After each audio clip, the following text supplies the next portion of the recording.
Allah'ın gözü olsun.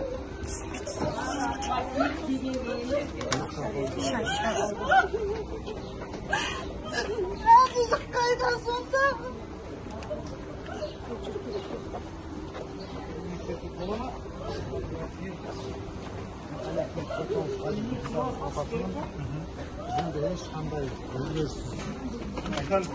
болмаған, заң үшін дұрыс жағынан қарамаған, көп түсінемін.